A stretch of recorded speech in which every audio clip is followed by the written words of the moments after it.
Wow, the sticker shock of retirement is fascinating. And healthcare takes a whole bunch of it, 12 to 40% sometimes. So, we're going to talk about how people are retiring abroad and making it part of their living.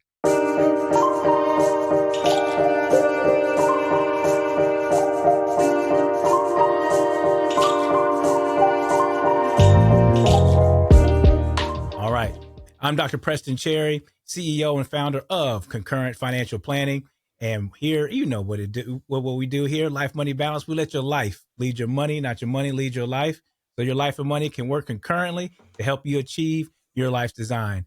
And when we talk about living abroad and retiring abroad, I invited a special guest, my friend, Jane Mepham.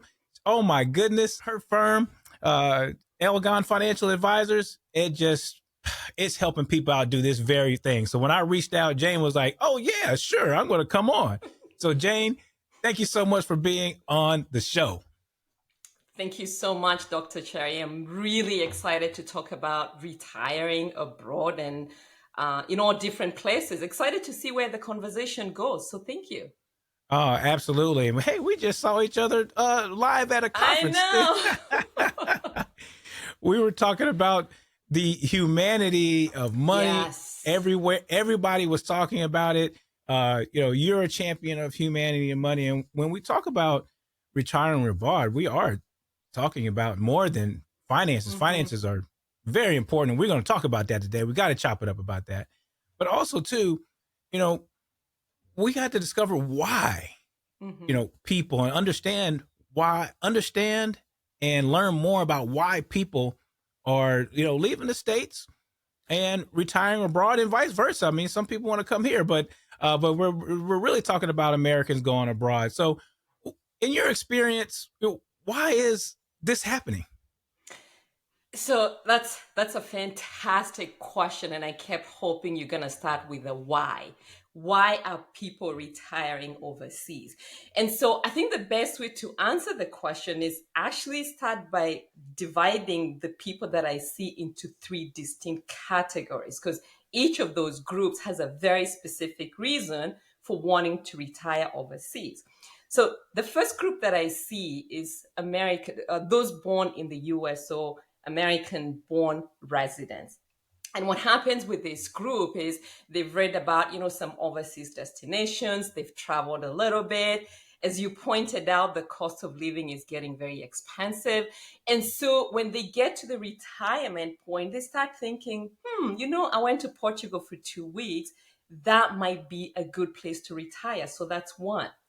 The second group is a group that I also work with where they've actually lived overseas for many, many years. So these again are US born citizens.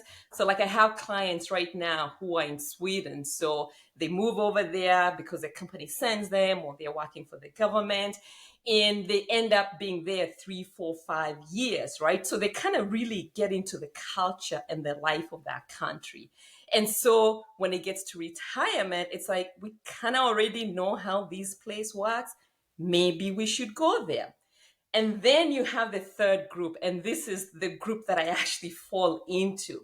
These foreign born families like me who were born outside the US, we moved to the US as adults. So we already had our values and we were already made as people, if that makes sense. We are already very comfortable with the culture. We come to the US, we love the US, right? We become citizens, we lead our lives here. We have kids who are now citizens. And then when it's retirement time, we're like, we still have that pull back. And so you have this group that's now starting to want to go back home, which technically would be their retirement destination. Does that make sense? No, that makes a lot of sense. And those three groups are fabulous, and particularly, sharing your story. I'd like to hear a little bit more about that, so people can, resonate. Sure. They'll probably find themselves in your story. But to your point, my wife and I, we traveled. Well, it would be for me. I traveled overseas. She actually came to the U.S. for her education. She Mm. grew up in Saudi Arabia, Mhm. and and so this is a firsthand account, and we're having to deal with all. And we'll get to this later about all the paperwork and all this and all that, right? But we went to Milan a couple of years ago, and we almost didn't come back. I love so it. your categories of folks that, U.S. folks that travel and say, hey, this may be a destination. People that have moved to that destination, spend some time there, or for those, like you said, that are cultured in their home base, coming back. Those are fantastic. Shed a little light on which category you fell into, or you fall into, or resonate most with, and then what inspired the move, and what are some of the things that you had to encounter? Sure. So I fall into the third category. I was born in Kenya. I grew up in Kenya. My family is in Kenya. In my early 20s, my parents, I like to tell the story that they bought me a one-way ticket and said, Jane, bye bye. Off you go to pursue your American dream. And I jumped at the opportunity because it's America, right? And so I came here. I went to school. But at the back of my mind, there's still home is home, if that makes sense. Hmm. And then along the way, I met my wonderful husband who's from another country. He's from England. And so you now have these two foreign born people who are enjoying life in the US. And like I said, now we have kids who are US born. So we're in that category where we're like, we do have a lot of options. And I want people to think of it that way. But we can go back to Kenya, we can go to England, we're in the US, or we can choose a third country. Does that answer your Right. question? Yeah, no, that does. Because of family reasons, Mm-hmm. opportunity, and it gets into perfectly. So thank you for sharing your story of why are some of the reasons people are retiring abroad, or firstly, even visiting another country so they can become familiar with it and then end up retiring. So what are some of those reasons? I know there's some reasons specific to retirement, but Mm-hmm. let's say we said opportunity, family. There's a couple far as wanting to visit and live in a home country, and then there's those reasons specific for retirement. Let's unpack those a little bit. So the reason I see people really wanting to travel and I encourage people to travel, it really opens your mind. There's nothing like being in a new culture where people may be speaking English, but things sound very differently. The way of life is completely different. So to me, to enrich your life, I see people wanting to travel and I highly, highly encourage them. And in fact, when we do our spending plans, I'm big on what do you want to put in the travel bucket. So that's one. And then you find in the US, one of the things I used to joke about was before I came to the US, because like I went to high school in Kenya, I knew a lot about the US. I could tell you about all the places where they grew weed. I could tell you about Manhattan. But I get here and I find our view, we sort of focus more on what's around, if that makes sense. And Mm. for me, it was like, I know there's a bigger world. So I do want to expose my kids to some of this. And really, the way to expose them is to travel, go visit other cultures, go visit other countries. So I do feel that's a big part of it. The other one I find is people will travel and they find they want to be charitable, and you find there are these charities that you can work with. So like I sponsor some kids back home through some charities here. And it makes such a huge difference because so much here, what I would consider to be not a lot of money, makes a huge difference. So you do find people who want to be, who are charitably inclined, wanting to do that, like really giving of yourself. And then people who are adventurous, I'm gonna go skydiving in I don't know what country that is. So really, I think there's all kinds of reasons that people want to go. But I think that cultural part of it is a big part of it. What do you think? Oh, yes, I agree wholeheartedly, and with our clients too. That travel a budget, right? I don't even call it a budget; it's a travel aspiration. Because if you Right. have an aspiration, then you're more inclined to fund it. And I share with folks all the time, you know, when we talk about our human condition, it it it requires conditioning from from a vast amount of resources.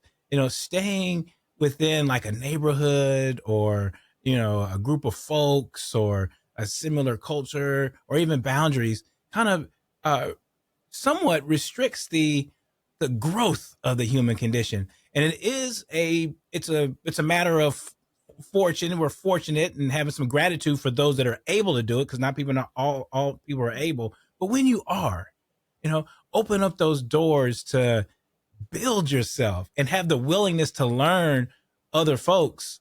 And when you do that, you become a better human being. I Yeah. couldn't agree more with you on that. Absolutely. Yeah. So I love it. I love it. Now, specifically toward retirement. Now, in this country, now, U.S. has a whole bunch of great opportunities and great, things that we take pride in. But goodness gracious, healthcare. It costs a lot of money to be up in here. I mean, for real. I mean, we have one of the most, challenging, to put it nicely, healthcare systems, particularly with cost. Do you find with retirement that this is one of the driving aspects of retiring abroad? Yes. So we've talked about the culture in being adventurous and everything. The next item, actually, that's a good intro, is healthcare. You're right. It's so expensive in the US. And when you think about it, if you want to retire before 65, you're not getting Medicare. You're having to pay privately. And so one of the things I find is people will tell you, I'm going to retire to XYZ because healthcare there is a lot cheaper. And I've looked at different, there's different options that you can go into. I don't know if you want me to get into some of those right now. Once you move to this country, obviously there's a lot of research we want to do. You have countries where you're able to get into the government system, right? The government of that country, once you've been there long enough. You also have like hospital based insurance programs, which are way, way cheaper than what you pay here. And then you have private insurance, which, like, if I look at places like Kenya and I look at what would pay for private insurance, it's way cheaper than what we're paying here. And then you have actually international policies, which I do recommend for people that just want to travel around. And again, you'd be surprised that it's way cheaper than some of what we do here. So that is something people constantly bring up, besides all the other good things they'll talk about. Oh, healthcare is so much more expensive in the US. I talk to Canadians and they're like, we're shocked at what the system is like here. So I have to agree with you. That's a big driver for people wanting to move to another place. Right. I mean, that helps not only when you have accessible healthcare.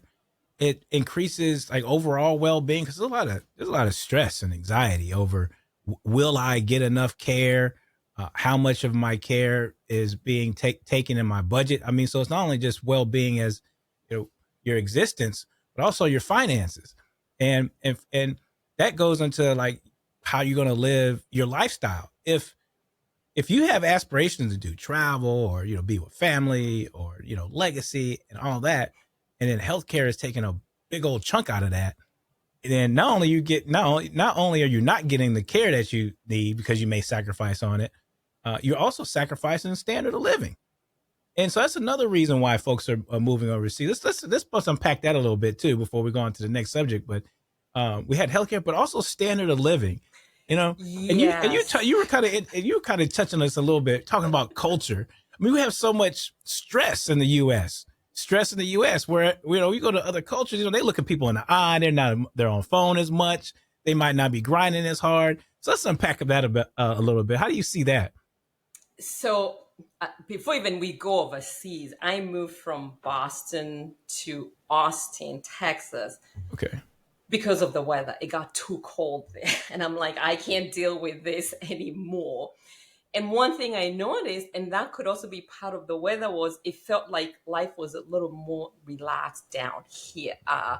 People will argue otherwise, but for me, it felt like it was a little bit easier. Like people were quicker to say hello if I meet them on the trail.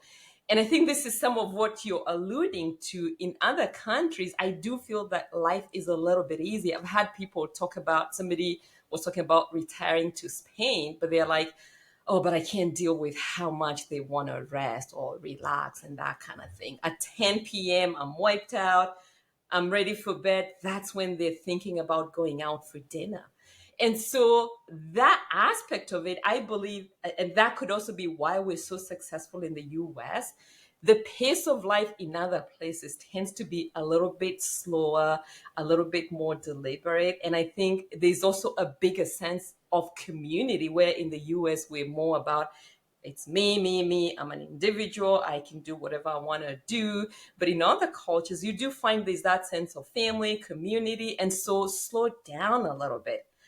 I want to do that when I retire. Yeah, for sure. And there's a Netflix special, and it's called The Blue Zones. And Yes. yeah, you seen that one? You see that? And one of the things that helps with overall well-being is a sense of community.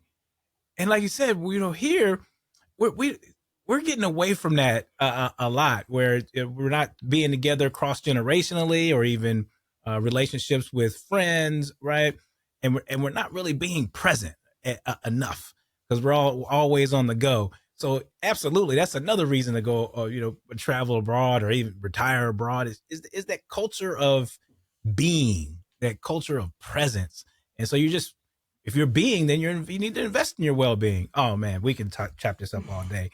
So what do people do? What do you see? Because I have some clients that we have to invest in their transfer, either abroad or a lot of travel.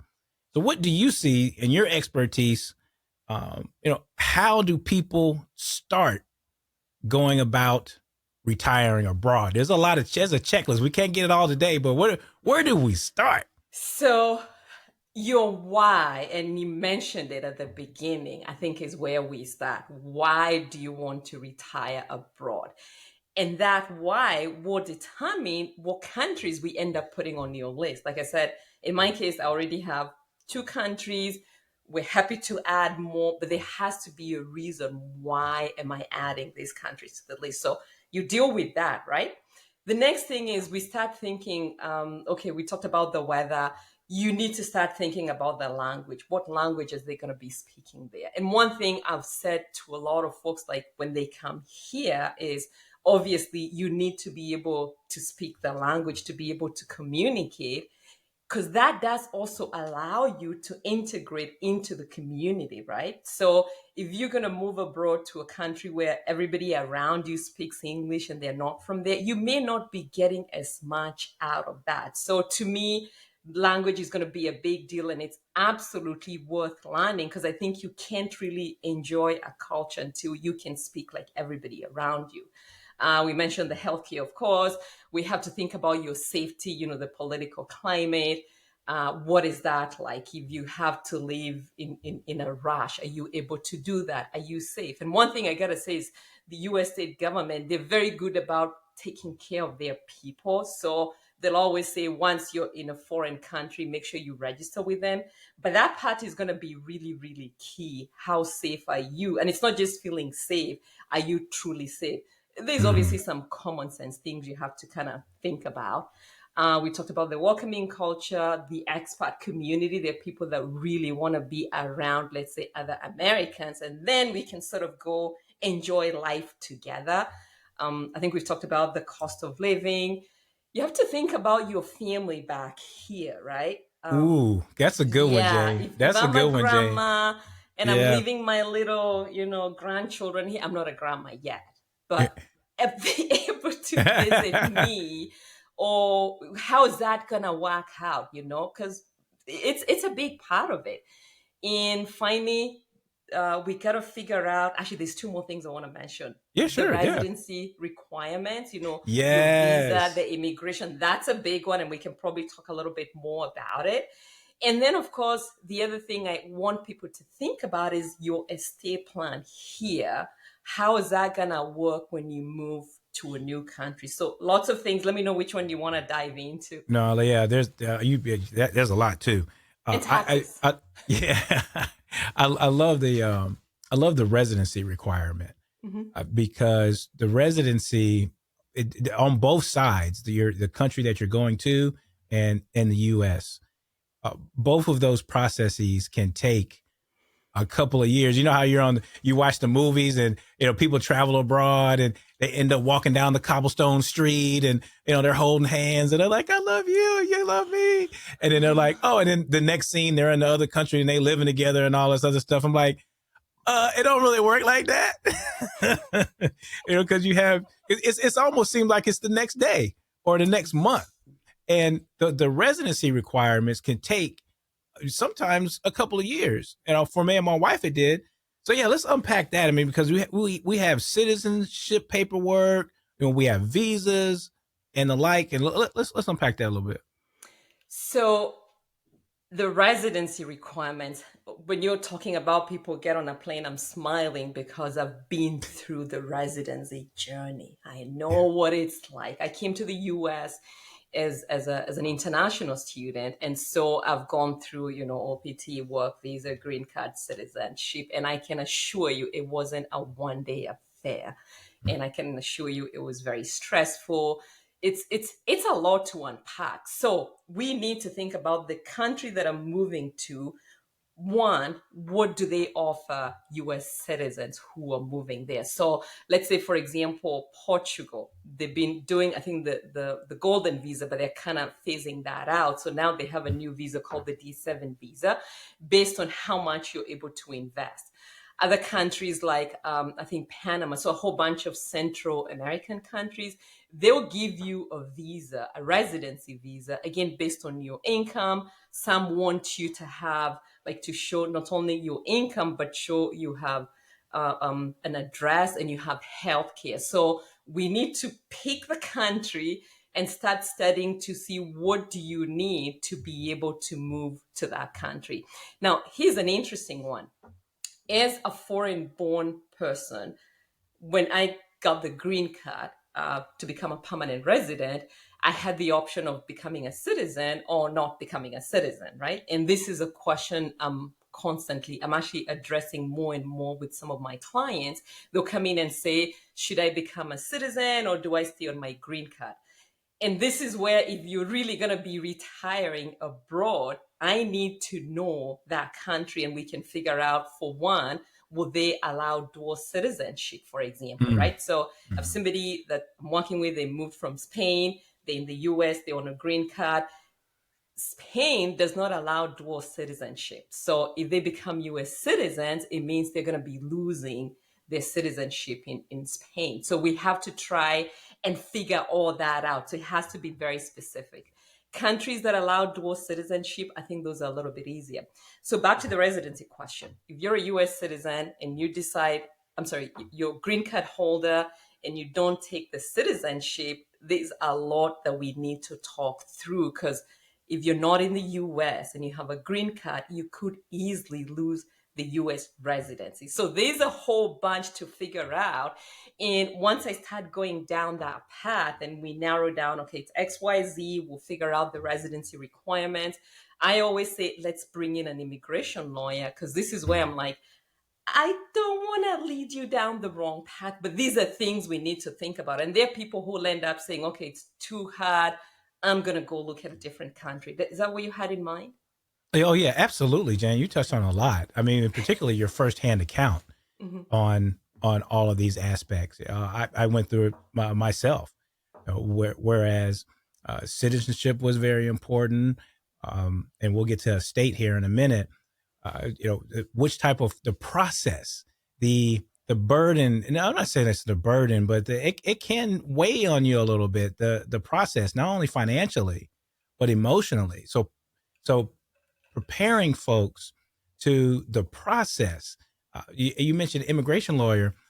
Yes, knowing the ins and outs of the forms. For example, if you start down one path of filing some paperwork, particularly on the U.S. side, and then you end up making a mistake or, just didn't know, then they're going to send you down another path and you have to start over because the paths were different and they have forms and pathways for different applications.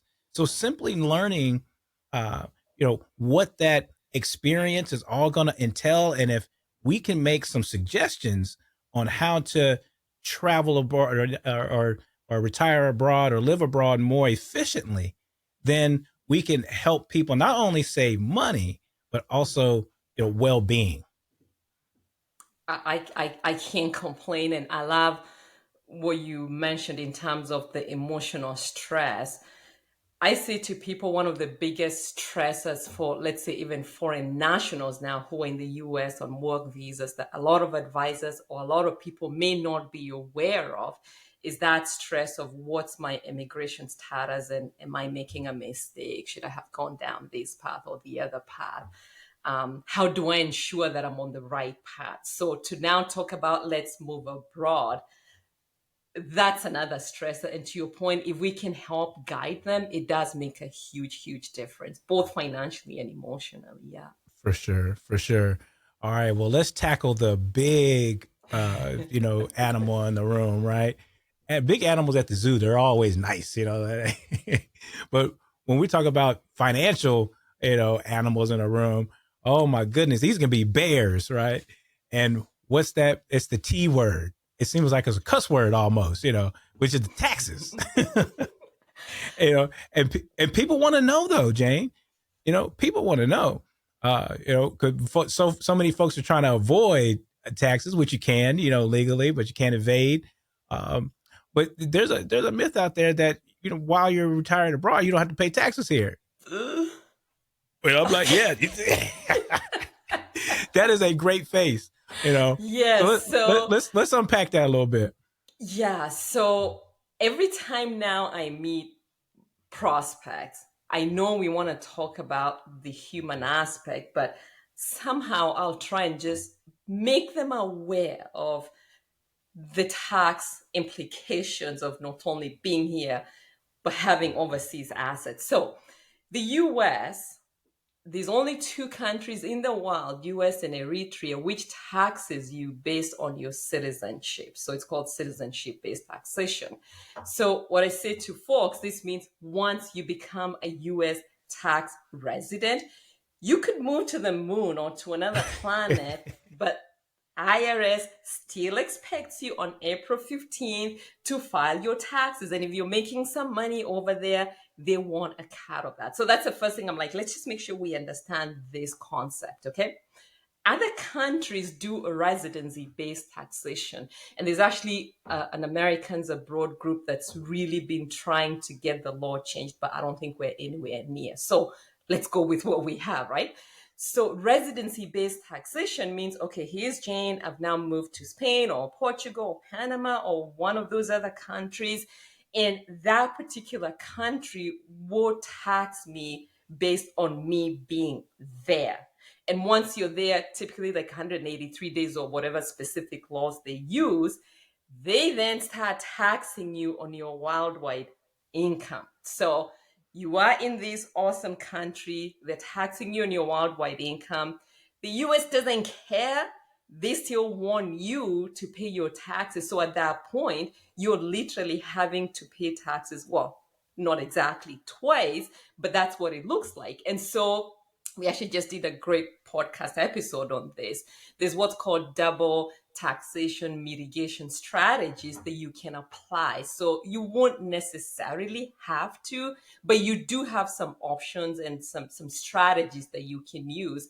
But know for sure you will be paying taxes. The difference is you may want to consider maybe moving to a lower tax country. So I was giving you an example at the beginning of my clients in Sweden, and their taxes are so much higher than the US. So even if we end up using one of these strategies, like we're doing foreign tax credits, we're still ending up having to pay taxes. So that's the thing I want people to be aware of.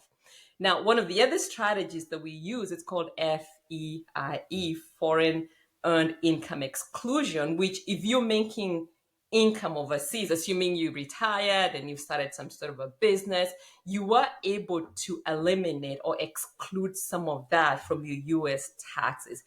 But the key thing is you have to file the US taxes. And that's the thing I keep saying to people. We have to file, we have to file, we have to file. We have to report all our worldwide income, including what's buried over there, whatever over there is. Does that make Yo, sense? no, that makes a lot of sense. I mean, you're dropping a lot of gems right now, because what I found too is that the foreign income tax credit and the exclusion, right?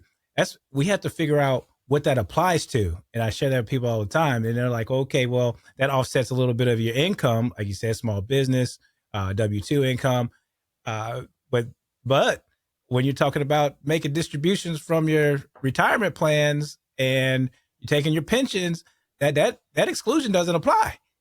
I mean, so that means those taxes are still coming out. With what you alluded to, and I always share all the time, which is, hey, IRS gonna get that money. All right, they are the biggest gangster film ever, and they want that money due, and and they want the application due, right? Yep. So being mindful, though, I can also say that IRS could be friendly. The IRC code has a lot of behavioral nudges in there, because they are telling you what to do. But that said, again, this experience of selecting your place to be doesn't have to be so. You don't have to be so encumbered with not knowing if we address some of these things, particularly taxes, before we go. Right? What do you? How does that help? Because you help a lot of folks in this area. Yes, I was going to say I 100% agree with you. So when I start working with folks, one of the things we'll say is, we're thinking retirement. And like, let's say people who are on work visas, they don't know where they're going to retire, right? Because if things don't work out the way they wanted to, they may want to stay in the US, but the US, I mean, the immigration is like, sorry, you didn't get the permanent residency, you have to leave. And so part of what I say is, let's plan with what we have. We'll assume 2, 3, 4 years down the road. If there's specific countries we are already aware of that are high on your list, we can avoid some investment just to get us kind of going down that path, but also be very flexible. So I'll give you an example. We all have the Roth IRA, and everybody comes to me and says, I need the Roth, I need the Roth. I'm like, okay, that's Yeah, good. right. Let's talk about the Roth IRA. So you have some countries, it's maybe 5 or 6 countries, I think UK, Canada, Latvia, Malta, maybe France, and 1 or 2 other that recognize the tax-free nature of the Roth. So you move to the other country, right? You leave your money growing here. You're able to withdraw the money. It's a Roth, so the US is not going to make you pay taxes on it. There are few countries that won't make you pay taxes on it, but then the rest of them want their share of that. So again, it's like, I'm going to help you. We'll work with what we have. Just be flexible, right? And let's make sure we understand both ways. So that's why it's not a decision you make and say, okay, I'm out of here. It's like, no. You got to tell me. And that's what I say to people who are like, yeah, I'm thinking I'm going to move overseas. I'm like, please let me know, let's start talking about that. You don't just wake up and go. So there are strategies, there are plans, there are ideas, there are things we can put in place. We just need to have a plan and kind Oh, of, yes. be systematic about it, right? Absolutely. You can't. Yeah, you just can't say I'm out of here. And this show proves it, is because we talked about, before you make that decision, it is a process. You think about culture, think about location, think about healthcare, think about taxes, all right, think about how you want to live, where you want to live, safety. All that's going to impact your retirement abroad. Tips for success, Jane. Oh my goodness. We need another 30 minutes. And you mentioned that you have a podcast. So where can people find you when you're dropping all these gems? Awesome. So the podcast is called the International Money Cafe, where my friend Manasa and I, she's an EA, she's a cross-border tax professional, literally talk about these issues. So we're helping what we call inbound and outbound, or folks, so people who are coming in, they're foreign born, they don't know where to start, or they're living overseas, or they're leaving, because I keep saying it's not business as usual when you're foreign born and you have ties overseas. So you can find us on The I Am Cafe is a website, theimcafe.com, and it's the International Money Cafe podcast. And thank you for letting me mention that. No, for sure, for sure. Hey, I'm gonna. I've tuned in already. All right, thank you Great. for thank you for being here, Jane. I really appreciate you. Thank All you so right, much. yeah, for sure, for sure. All right, if you like, heard, and you got that tinglies in your system, well, like and subscribe to this podcast. All right, we thank you for coming all the time, and to the next time, we'll see you soon. Cheers. Thank you for tuning in. If you like what you heard, seen, and feel to help you achieve your wealth and well-being journey, then like, share, and subscribe to the Life Money Balance channel. And if you're ready, visit the website and schedule an appointment. And be on the lookout for the next LMB lesson. Cheers.